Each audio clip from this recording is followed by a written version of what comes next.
Right then, so today we're going to prove that the set of real numbers is not countable, so you can't count how many real numbers there are.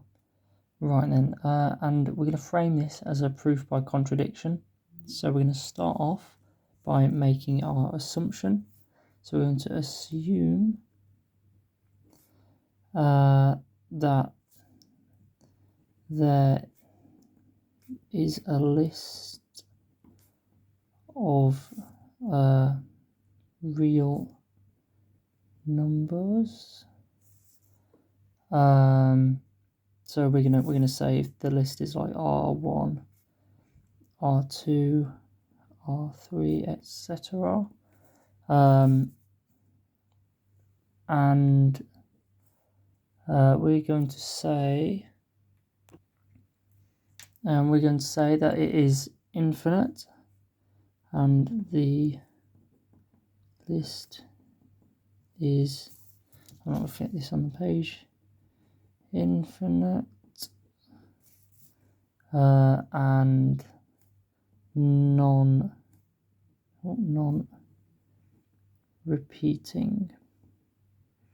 Right, so we've got our assumption down, which is a nice little start, but we're going to have to write down some conventions here. So we're going to have to do a little bit of setup now. So we're gonna have to say that for any real number in our list, we're going to be able to represent it in a form. So we're going to say we can represent, let's say R. So R can just be any number in our list. So we're going to say R is going to be equal to.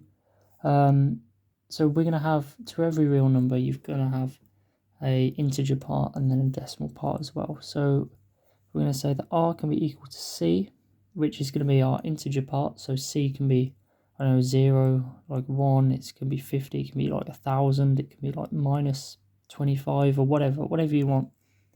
It can be any integer. And then the decimal part we're going to have after it. Let's say we're going to have like A1, A2, A3, etc. Where C, so we already said C is an integer, and then A2, A3, etc. They are all going to lie. How do you write that? A lies in the set of numbers 1 all the way to 9. So it can be any number from 1 to 9. Oh, actually, no, it can be 0 as well. Oh, I should have probably included that in there. Oh well, too bad. Another thing we are going to have to point out is that you might notice that with the setup currently, we can have two numbers which are equal to each other, which we don't want to do because we said our list is non-repeating. So we could have, for example, we could have C is equal to 2 and then A1, A2, A3 all be equal to 0. So we just have 2, or we could have C is equal to 1, then A1, A2, A3 all be equal to 9 because 2 is equal to like 1.99 recurring. So in this case, we're going to say that we're going to have to sort this out because we can't have two real numbers which are exactly the same. So we're going to have to say that if this decimal expansion here, if the decimal expansion of R is finite, then replace it with the so we're going to say, like, if it doesn't go on forever, so say if it stops, for example, with 2, because it stops after the integer because it has no decimal place after it. Well, I mean, you could argue that it has infinitely many zeros, but yeah, we're just going to say that we're going to replace it with the corresponding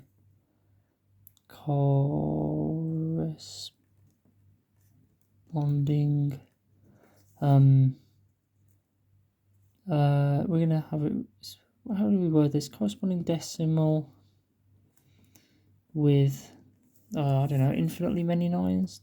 We can say that infinitely many nines.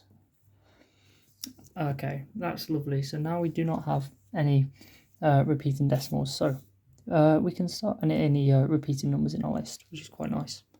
So we can start by writing out some of these numbers that we've got. So we're going to say, so we can write that the first number in our list, R1, of here. So we're going to say R1 is going to be equal to C1 decimal point, and then it's going to be there's going to be quite a lot of indices here. So we're going to write since it's R1, we're going to have a 1 here, and then it's the first number after the decimal place. So we're going to have, say it's R11, say it's A11, sorry.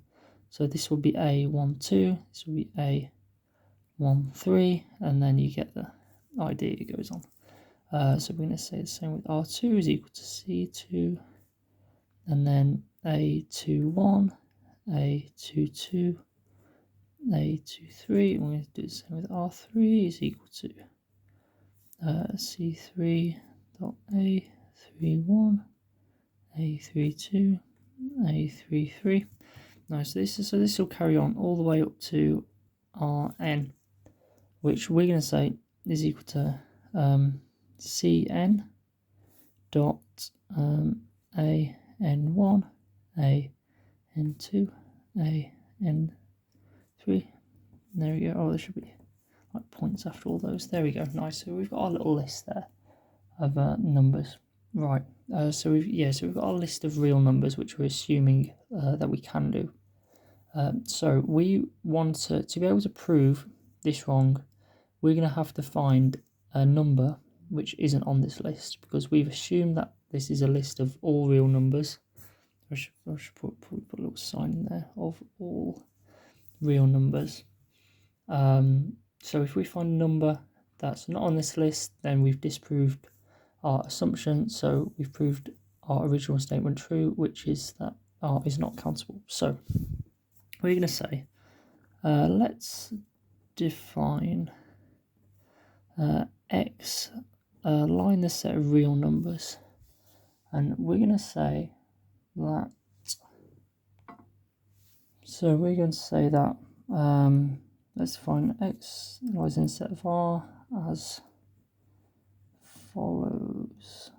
So we can say that right. So we're not going to be too bothered about this integer part here. So we can just say that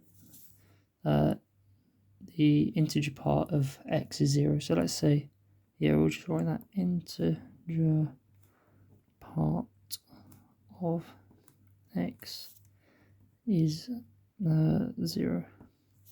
Nice. And we can also say, right, so we can now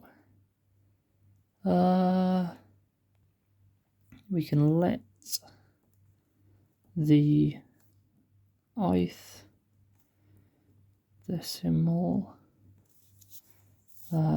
place of R, we can let that be labeled let's say b to the I, where, or b lowercase I don't know what, b subscript I, there we go, where b I lies in the set of is it 0? Yeah, 0, 1, 2, all the way up to 9. It's going to be any one of those integers, and we're going to define b to the I by, we're going to say that we're going to define this by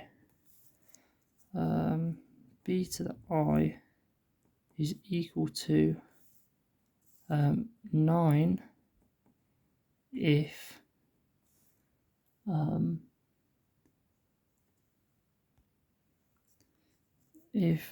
a subscript I is not equal to 9 and 1 if A.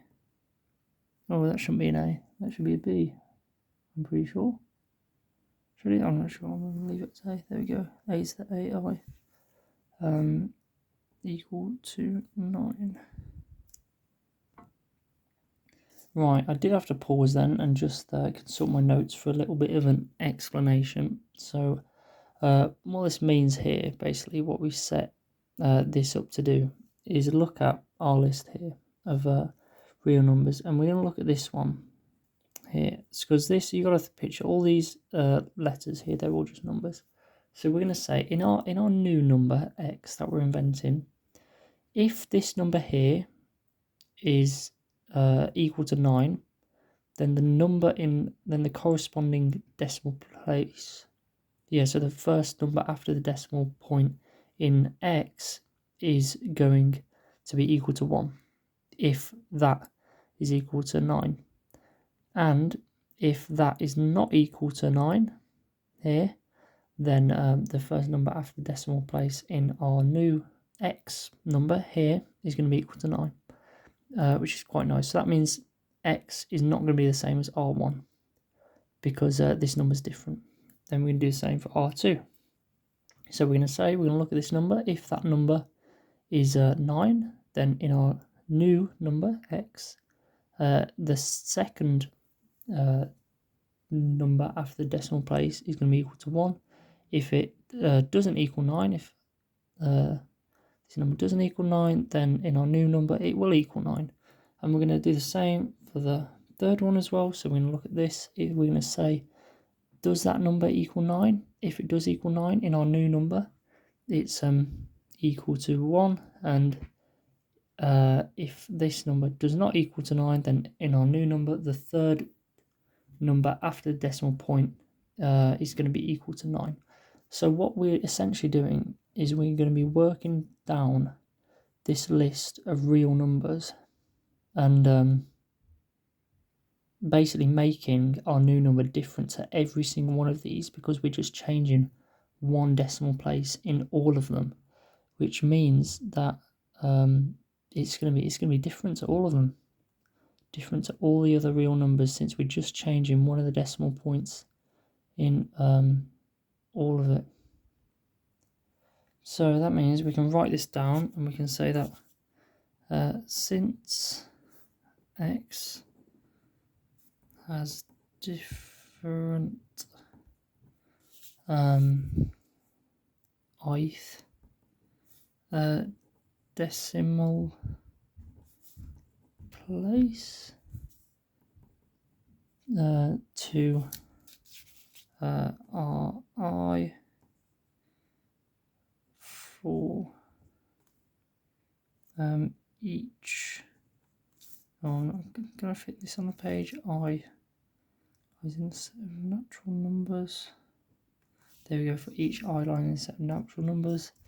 That means that x is not equal to ri for any I.